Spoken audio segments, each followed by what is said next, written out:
வணக்கம். இது people English series. இன்னைக்கு வீடியோல ரொம்ப முக்கியமான ஒரு கிராமர் ஸ்ட்ரக்சர் கத்துக்க போறோம். இங்க கொடுத்துருக்க சென்டென்சஸ் பாருங்க. என்னோட புத்தகத்தை தொலைத்து விட்டு அவன் பேசாம இருக்கான்.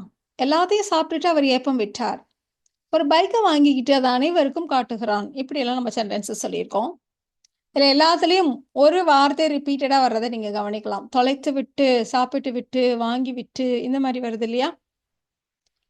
இதுக்கு முன்னாடி நம்ம வந்து பர்ஃபெக்ட் ப்ரெசன்ட் பர்ஃபெக்ட் டென்ஸ் கற்றுக்கிறப்போ ஜென்ரலாக எல்லாரும் சொல்கிற ஒரு விஷயம், நான் இதை செய்து விட்டேன், நான் படித்து விட்டேன், எழுதி விட்டேன், சாப்பிட்டு விட்டேன், இந்த மாதிரி விட்டேன் அப்படி வந்ததானா நம்ம ப்ரெசன்ட் பர்ஃபெக்ட் டென்ஸை யூஸ் பண்ணணும் அப்படின்னு நம்ம ஜென்ரலாக சொல்லுவோம். அதே மாதிரி அந்த விட்டேனுக்கு பதில் இந்த இடத்துல சாப்பிட்டு விட்டு, எழுதி விட்டு, வாங்கி விட்டு இப்படி வருது. ஸோ இந்த மாதிரி சென்டென்சஸை கம்பைன் பண்ணுறதுக்கு நாம் பர்ஃபெக்ட் பார்ட்டிசிபிள்ஸை யூஸ் பண்ணுவோம். நம்ம ஏற்கனவே ப்ரெசன்ட் பார்ட்டிசிபிள்ஸை யூஸ் பண்ணி எப்படி சென்டென்சஸை கம்பைன் பண்ணுறது, பாஸ்ட் பார்ட்டிசிபிள்ஸை யூஸ் பண்ணி எப்படி சென்டென்சஸ் கம்பைன் பண்ணுறது, இதெல்லாம் பார்த்துருக்கோம். ஸோ இன்னைக்கு வீடியோவில் பர்ஃபெக்ட் பார்ட்டிசிபிள்ஸை யூஸ் பண்ணி சென்டென்ஸ் சிந்தசிஸ் கம்பைன் பண்ணுறது எப்படி அப்படின்னு பார்க்க போகிறோம். ஸோ பர்ஃபெக்ட் பார்ட்டிசிபிள்ஸ் அப்படின்றது வேற ஒன்றும் இல்லை, ஹேவிங் ப்ளஸ் V3. இந்த ஸ்ட்ரக்சரை நம்ம 3 விதமான இடங்களில் யூஸ் பண்ணுவோம். ஒன்று, ஒரு ஆக்ஷன் நடந்து முடிஞ்சு கம்ப்ளீட்டாக நடந்ததுக்கு அப்புறம் இன்னொரு ஆக்ஷன் நடந்துச்சு அப்படின்னு சொல்கிறதுக்கு. நம்ம இப்போ சொன்ன எல்லா எக்ஸாம்பிள்லையுமே நான் வந்து செய்து விட்டு அப்படி மட்டும் போட்டிருந்தோம். சில சமயங்களில் செய்து விட்டதால் அப்படி கூட வரும். ஸோ அந்த மாதிரி காஸ் அண்ட் ரீசன் சொல்கிறதுக்கும் நம்ம இந்த ஸ்ட்ரக்சரை யூஸ் பண்ணுவோம். மூணாவது, ஒரு ஆக்ஷன் நடக்குது அப்படின்னா அதோடைய பேக்ரவுண்ட் இன்ஃபர்மேஷனை சொல்கிறதுக்கும் நாம் இந்த ஹேவிங் ப்ளஸ் V3 யூஸ் பண்ணுவோம். பட் இதெல்லாம் தியரி. எனக்கு தமிழில் எப்படி சொல்கிறதுக்கு இங்கிலீஷில் இதை யூஸ் பண்ணணும், அதை மட்டும் சொல்லுங்கள் அப்படின்னு சொல்கிறவங்களுக்காக நம்ம இப்போ சொன்ன மாதிரி செய்து விட்டு இதை செய்தேன், இதை செய்து விட்டதால் இதை செய்தேன், இந்த மாதிரி சொல்கிற இடங்களில் நாம் ஹேவிங் ப்ளஸ் V3 யூஸ் பண்ணுவோம். நீங்கள் நிறைய எக்ஸாம்பிள்ஸ் பார்க்க இது உங்களுக்கு ரொம்ப சிம்பிளாக இருக்கும். நம்ம ஃபஸ்ட்டு எக்ஸாம்பிளே எடுத்துக்கலாம். என்னுடைய புத்தகத்தை தொலைத்து விட்டு அவன் பேசாமல் இருக்கான், இதுதான் நம்ம சொல்ல போகிறது. ஸோ தொலைத்து விட்டு அந்த விட்டுன்னு வர்ற பார்ட் இருக்கு இல்லையா, அதுதான் நம்ம ஹேவிங் வச்சு சொல்ல போகிறோம். நீங்கள் பண்ண வேண்டியதெல்லாம் வேர்பை ஐடென்டிஃபை பண்ணுங்கள், அதோட V3 ஹேவிங் பக்கத்தில் போடுங்க, அவ்வளோதான். ஸ்டேட்மெண்ட் 2 எந்த டென்ஸில் வேணால் இருக்கலாம், என்ன டென்ஸில் இருக்கோ அது அப்படியே சென்டென்ஸாக ஃப்ரேம் பண்ணி போட்டுடுங்க, அவ்வளோதான். ஸோ இந்த இடத்துல தொலைக்கிறதுன்றதான் வேர்ப் இல்லையா, அதனால ஹேவிங் லாஸ்ட் எதை, என்னுடைய book. Having last my book. அவன் பேசாமல் இருக்கான், சைலண்ட்டாக இருக்கான். வேர்ப்னா கீப்ன்ற வார்த்தையை யூஸ் பண்ணுங்க. அட்ஜெக்டிவ் நவுன் அப்படின்னா ரிமைன்ன்ற வார்த்தையை யூஸ் பண்ணுங்க. இந்த இடத்துல சைலண்ட்ன்றது ஒரு அட்ஜெக்டிவ், அமைதியாகவே இருக்கான் அப்படி சொல்கிறோம் இல்லையா. He remains silent. Having lost my book, he remains silent. Having lost my book, he remains silent. எவ்வளோ சிம்பிளாக இருக்கு இல்லையா இந்த ஸ்ட்ரக்சர். எல்லாத்தையும் சாப்பிட்டுட்டு அவர் ஏப்பம் விட்டார் அப்படின்னு நம்ம சொல்லணும். எல்லாத்தையும் சாப்பிட்டு விட்டு, சாப்பிட்றது ஈட்டுன்றதான் வேர்ப். அப்போ having third form of the verb, having eaten. எல்லாத்தையும், ஹேவிங் ஈட்டன் எவ்ரிதிங். ஏப்பம் விடுறதுன்னா பர்ப், அதனால he burped. He burped. Having eaten everything, he burped. ஒரு பைக்கை வாங்கிட்டு அதை எல்லாருக்கும் காட்டுறான் அப்படின்னு நம்ம சொல்லுவோம். சீனை போடுறான் அப்படி கூட நம்ம சொல்லலாம். ஒரு பைக்கை வாங்கி விட்டு வேர்ப் என்னது, வாங்குறது, buy. Third form bought. Having bought a bike, ஒரு பைக்கை. Having bought a bike. அது அனைவருக்கும் காட்டுகிறான். He shows it to everyone. He shows it to everyone. Having bought a bike, he shows it to everyone. இப்போ நம்ம பார்த்துட்டு இருக்க எல்லா எக்ஸாம்பிள்ஸ்லையுமே நீங்கள் கவனிக்கலாம், ஒரு விஷயம் முழுமையாக நடந்த பிறகு இன்னொரு விஷயம் நடந்துச்சு அப்படி சொல்கிறதுக்கு, இல்லைனா ஒரு விஷயம் நடப்பதற்கான பேக்ரவுண்ட் இன்ஃபர்மேஷனை சொல்கிறதுக்கு நம்ம இந்த சென்டென்சஸ்லாம் சொல்லிட்டு இருக்கோம். இப்போ இந்த எக்ஸாம்பிள் பாருங்களேன். பழனி கோவிலில் வழிபட்டு விட்டு நாங்கள் கொடைக்கானலுக்கு சென்றோம். முழுமையாக அங்கே கோயிலில் போய் சாமியெல்லாம் கும்பிட்டதுக்கு அப்புறம் நாங்கள் கொடைக்கானலுக்கு சென்றோம். ஒரு ஆக்ஷன் முழுமையாக முடிஞ்சிருச்சு அப்படிங்கிறதுக்காக நம்ம சொல்கிறோம். ஸோ இந்த இடத்துல வேர்ப் பாருங்க, வழிபடுறது வர்ஷிப். பிரார்த்தனை அப்படின்னா ப்ரே சொல்லுவோம், வழிபடுறதுன்னா வர்ஷிப்னு சொல்லுவோம். ஸோ ஹேவிங் வர்ஷிப்டு எங்கே, அட் த பழனி டெம்பிள். பொதுவாக எல்லாரும் வரக்கூடிய இடங்களை நம்ம வந்து அட்டுன்ற ப்ரப்போசிஷன் வச்சு சொல்லுவோம் இல்லையா. So having worshipped at the Palani temple. நாங்கள் கொடைக்கானலுக்கு சென்றோம். We went to Kodaikanal. இந்த பாட்டும் past tenseல தான் இருக்கு. So we went to Kodaikanal. Having worshipped at the Palani temple. We went to Kodaikanal. இப்போ இது வந்து ஒரு ஆக்ஷன் முடிஞ்சதுக்கு அப்புறம் இன்னொரு ஆக்ஷன் நடந்துச்சு அப்படி சொல்றதுக்கு. இப்போ இந்த எக்ஸாம்பிள் பாருங்க. இதுவும் நீங்க அப்படி சொல்லலாம். ஒரு விஷயத்தை செய்துவிட்டு இன்னொரு விஷயத்தை செஞ்சேன்ற மாதிரியும் நீங்க அதை சொல்லலாம். வீடியோவை பார்த்துவிட்டு நான் ராக்கெட் மாதிரியே உருவாக்கினேன். இதை நீங்க எப்படி இன்டர்பிரேட் பண்ணிட்டாலும் சரி. இப்போ இதை நான் என்ன மீன் பண்றேன்னா, நான் அந்த ராக்கெட் மாடலை உருவாக்குறேன். இதோடைய பேக்ரவுண்ட் இன்ஃபர்மேஷன் நான் சொல்றேன். இது வந்து நானா பண்ணல. இது வந்து நான் ஒரு வீடியோ பார்த்தேன். அதை பேஸ் பண்ணி பண்றேன். ஸோ பேக்ரவுண்ட் இன்ஃபர்மேஷன் நம்ம சொல்றோம். ஸோ நீங்க எப்படி அர்த்தம் பண்ணிட்டாலும் ஓகே. ஸோ இதை செய்துவிட்டு அப்படின்னு இருக்கு இல்லையா? So video பார்க்கறதுனா watch. So having பக்கத்துல V3. Having watch the video. நான் இந்த ராக்கெட் மாதிரி உருவாக்கினேன். Past tense. I built the rocket model. Having watched the video, I built the rocket model. அவங்க சொன்ன எல்லாவற்றையும் பொறுமையாக கேட்டுவிட்டு அவர்களுக்கு உதவுவதாக உறுதியளித்தார். இதுதான் நம்ம சொல்ல போறோம். ஸோ கேட்கறது அப்படின்னா காது கொடுத்து கேட்கறதுன்னா லிசன் டு இல்லையா? அதுதான் இந்த இடத்துல verb. அதோட V3 தான் நம்ம ஹேவிங் பக்கத்துல போட்டிருக்கோம். Having listen to. Having listen to. எல்லாவற்றையும் everything பொறுமையாக patiently. Having listened to everything patiently. அவர் உறுதி அளித்தார். He promised. என்னத்துக்கு? உதவுவதாக. To help them. He promised to help them.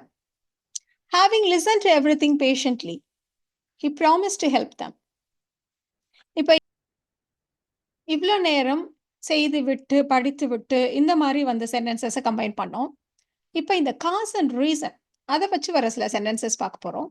இந்த இடத்துல நீங்கள் எக்ஸாக்டாக செய்து விட்டதால் அப்படின்னு தான் வரும்னு நீங்கள் எதிர்பார்க்க முடியாது.